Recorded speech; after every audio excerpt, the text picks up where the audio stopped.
ఓం మహాగణాధిపతయే నమః. ఓం గురుభ్యో నమః. ఓం శ్రీమాత్రే నమః. పరమేశ్వర స్వరూపమైనటువంటి జ్యోతిష, వాస్తు మరియు ఇతర అనేకమైనటువంటి శాస్త్రములను మనకు అందించినటువంటి మహర్షులకి నమస్కారం. హయగ్రీవ హయగ్రీవ హయగ్రీవేతి యో వదేత్ తస్య నిస్సరతే వాణి జహ్నుకన్యా ప్రవాహవత్.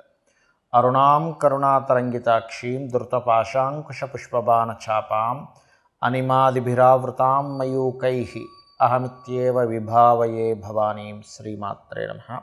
ఓం పితృదేవతాభ్యో నమః.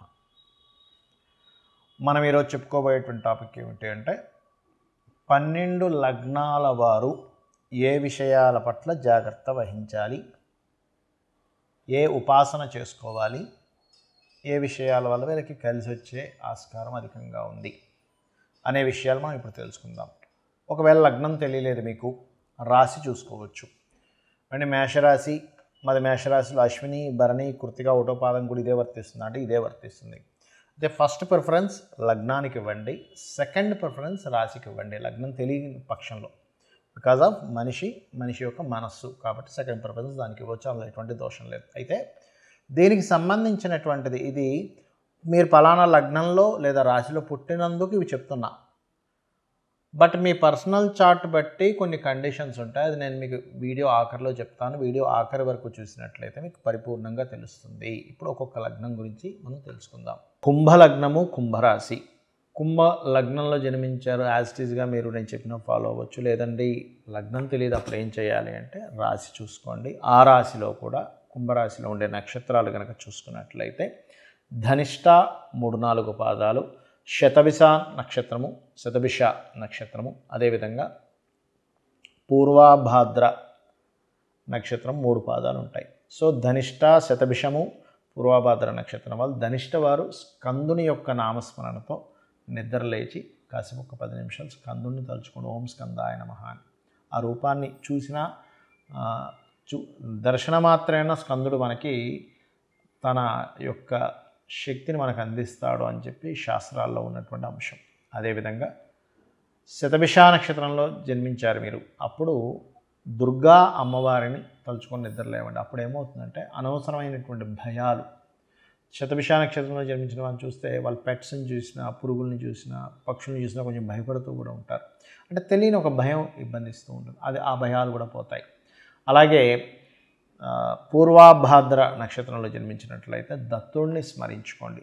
అంటే మీ లైఫ్లో నిద్ర లేచినప్పటి నుంచి ఫస్ట్ ప్యాటర్న్ ఇలా స్టార్ట్ అవ్వాలి. బికాజ్ ఆఫ్ దీనివల్ల మీ యొక్క మెంటల్ స్ట్రెంగ్త్ విపరీతంగా పెరుగుతుంది.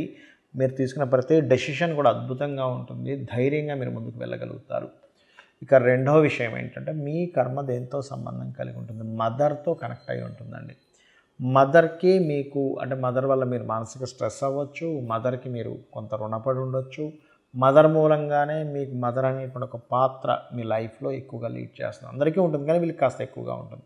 అది ఘర్షణ రూపంలోని, లేకపోతే ఇంకొక ఘర్షణలో వీళ్ళు ఇన్వాల్వ్ అయితే వాళ్ళకి చేసే సేవ రూపంలో ఇట్లా ఉంటుంది. ఎనీథింగ్ మదర్ చుట్టూ తిరుగుతూ ఉంటుంది. అలాగే మరొక విషయం ఏంటంటే ఇక్కడ సిబ్లింగ్ అండ్ కొన్ని ఆధ్యాత్మికమైనటువంటి అంశములు, పౌరహిత్య సంబంధించినటువంటి అంశములు, బ్రాహ్మణులు, వీళ్ళతో కర్మ కొంత లింకప్ అయి ఉంటుంది. ఇది అర్థం చేసుకోండి. ఈ కుంభ లగ్నంలో జన్మించారు అంటే గురువు, బ్రాహ్మణులు, తల్లి, ఈ లింక్లో ఉంటుంది మీ యొక్క ప్యాటర్న్. అంటే మీ యొక్క పూర్వజన్మ కర్మ దీంతో లింకప్ అయి వీళ్ళకి చేయాల్సిన సేవనివ్వండి, వాళ్ళ నుంచి మీరు పొందే ఇబ్బంది కానివ్వండి. అదేమిటంటే వాళ్ళ నుంచి ఎందుకు ఇబ్బంది అంటే వాళ్ళ నుంచి మీ కర్మ కనెక్ట్ అయింది కాబట్టి. సో వాళ్ళ వల్ల ఇబ్బంది వస్తుంది, వాళ్ళ వల్లే మంచి జరుగుతుంది, వాళ్ళ వల్లే కొంత ఇబ్బందులు కూడా ఇన్ని కనెక్ట్ అయి ఉంటాయి. అయితే ఇక్కడ మీరు మరి దీని నుంచి బయటపడాలంటే చేయవలసిన సాధన ఏమిటి అంటే విష్ణువుని పట్టుకోవాలి. కుంభం వారు విష్ణు సహస్రనామాలు ఎప్పుడైతే చేస్తారో ఈ ప్యాటర్న్, ఈ మానసిక ఇబ్బంది కానివ్వండి, మదర్ విషయంలో కానివ్వండి, కొన్ని ఆధ్యాత్మికమైనటువంటి విషయాల వల్ల కానివ్వండి, కొన్ని టీచింగ్, ఎందుకంటే ఇక్కడ కొంత టీచింగ్ రిలేటెడ్ సంబంధించిన కర్మ కూడా మీకు కనెక్ట్ అయి ఉంటుంది, గుర్తుపెట్టుకోండి. రెవెన్యూ డిపార్ట్మెంట్, టీచింగ్, అదేవిధంగా ఎండోన్మెంట్ డిపార్ట్మెంట్, ఇవి కూడా కనెక్ట్ అయి ఉంటాయి. మీరు ఎంత విష్ణు సహస్రనామ స్మరణ చేస్తారో అంత బాగుంటుంది మీకు. ఇప్పటి వరకు మనం ఏదైతే చెప్పుకున్నామో మీ మీది గనక పలానా లగ్నం అయితే పలానా విషయాలు జాగ్రత్తగా ఉండండి అని, పలానా ఉపాసన చేయండి అని, లేకపోతే పలానా విషయాలు మీకు అందిపుచ్చుకుంటారని, మీ లైఫ్లో ఈ విషయాల్లో బాగుంటుంది మనం ఏవైతే చెప్పుకున్నామో ఇవన్నీ కూడా మీ లగ్నం బేస్ చేసుకొని దీన్ని స్థిరంగా ఉండేటువంటి కారకత్వాలు అంటారు. అంటే పలానా లగ్నంలో పుట్టాము అంటే పంచమాధిపతి రవి అవుతాడు మేషంలో పుడితే, లేదా వృషభంలో పుడితే పంచమాధిపతి బుధుడు అవుతాడు, అదే మిథునంలో పుడితే పంచమాధిపతి శుక్రుడు అవుతాడు, లేకపోతే లగ్నాధిపతి బుధుడు అవుతాడు. ఇట్లా కొన్ని కాంబినేషన్స్ బట్టి చెప్పుకున్నాం. మరి పర్సనల్ చార్ట్లో ఇది ఏమైనా మార్పు వస్తుందా అంటే ఖచ్చితంగా పర్సనల్ చార్ట్ దగ్గరికి వచ్చేసరికి మార్పు వస్తుంది. ఎలాగా అంటే చెప్తాను చూడండి. ఇప్పుడు టీటీ ఇంజెక్షన్ ఉంది. టీటీ ఇంజెక్షన్ ఏదైనా సెప్టిక్ అయితే వేస్తారు. ఇప్పుడు ఆ ఇంజెక్షన్ అందరికీ పడదు. కొంతమందికి టెస్ట్ చేస్తారు, మీరు కొంచెంసేపు కూర్చోండి. ఎందుకండి అది అందరికీ వాడడానికే కదా అంటే కొంతమందికి స్పెసిఫిక్గా కొన్ని పడవు. కొన్ని ఫుడ్స్ కావచ్చు, కొన్ని మెడిసిన్స్ కావచ్చు, కొన్ని వాతావరణాలు కావచ్చు, కొంత నీరు కూడా. ఒక్కోసారి చూడండి, నేను వేరే దగ్గరికి వెళ్ళానండి, అక్కడ వాటర్ నాకు పడలేదండి అంటాం, అక్కడ గాలి నాకు పడలేదండి అంటాం, ఆ ఫుడ్ నాకు పడలేదండి అంటాం. ఎందుకంటామండి? మరి మిగతా 100 మంది బాగానే ఉన్నారుగా, నీకు ఒక్కడికి ఎందుకు ఇలా అయిందంటే బికాజ్ ఆఫ్ ఎవరి శరీరతత్వాన్ని బట్టి వారికి ఎలా అయితే కొన్ని విషయాలు బాగా పడతాయి, కొంతమందికి బాగా పడవు. అదేవిధంగా సబ్జెక్ట్స్ కూడా చూడండి, 40 మంది పిల్లల్ని కూర్చోబెట్టి టీచర్ చెప్తా, అందులో ఒకరికి అద్భుతంగా అర్థమవుతుంది, కొంతమందికి అసలు సబ్జెక్ట్ అర్థం కాదు. ఎందుకు? మరి అందరికీ ఒకలాగే చెప్పింది కదా టీచర్ అంటే బికాజ్ ఆఫ్ వాళ్ళకున్నటువంటి అవగాహన, వాళ్ళకున్న ఇంట్రెస్ట్, ఇవన్నీ మనం బేరేజ్ చేసుకుంటాం. అంటే పర్సనల్గా ఉండే వాళ్ళ తెలివితేటలు కానీ వాళ్ళకుండే శరీరతత్వాన్ని బట్టి వాళ్ళకి తెలుస్తూ ఉంటుంది. అలాగే మీ జన్మజాతకంలో ఉండే కాంబినేషన్స్ ఇప్పుడు నేను చెప్పినవి ఏవైతే ఉన్నాయో కొంతవరకు అది మారుస్తూ ఉంటుంది. అంటే ఉదాహరణకి నేను మీకు మేషలగ్నం వారికి అప్పుల విషయంలోనే మెయిన్గా జాగ్రత్తగా ఉండాలని చెప్పాను. కానీ వారి జన్మజాతకంలో కొంచెం బుధుడు బాగున్నాడు అనుకోండి, అప్పుడు అంత ప్రమాదం రాదు. లేదా బుధుడు ఇంకా పాడైపోయాడు ఉదాహరణకి, అప్పుడు ఇంకా ఎక్కువ ప్రభావం వస్తుంది. సో ఇలాంటివి చూసుకోవాలి. అంటే ఏమిటి? నేను ఏదైనా ఆరోగ్యం గురించి చెప్పానంటే మీ జాతచక్రంలో రవిని చూసుకోండి. రవి బాగున్నాడంటే మీరేం కంగారు పడక్కర్లేదు. రవి కనుక పాడేయాడంటే ఇంకొంచెం జాగ్రత్తగా ఉండాలి. మానసిక విషయాల గురించి చెప్పాను. చంద్రుడు బాగున్నాడు, ఎక్కువ కంగారు అక్కర్లేదు. చంద్రుడు పాడయ్యాడు, అప్పుడు మీరు ఏ బియ్యం దానం ఇవ్వడమో చేయండి.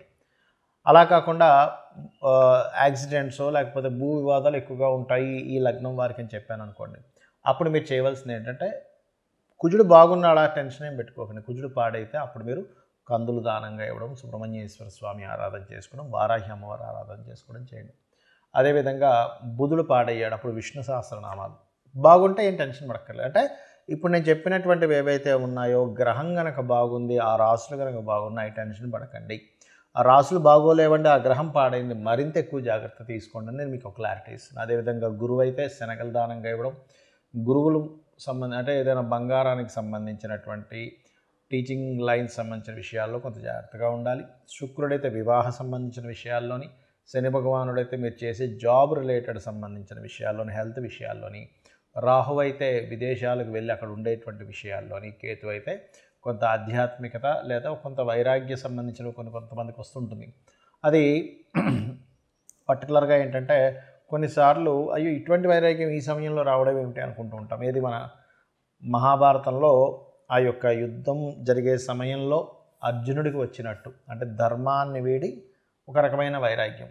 అప్పుడు కృష్ణుడు లాంటి వాడు మనకు కావాలి. ఆ శ్రీకృష్ణ పరమాత్మ యొక్క భగవద్గీత ఎవరైతే వింటారో ఈ వైరాగ్యం కూడా తగ్గుతుంది.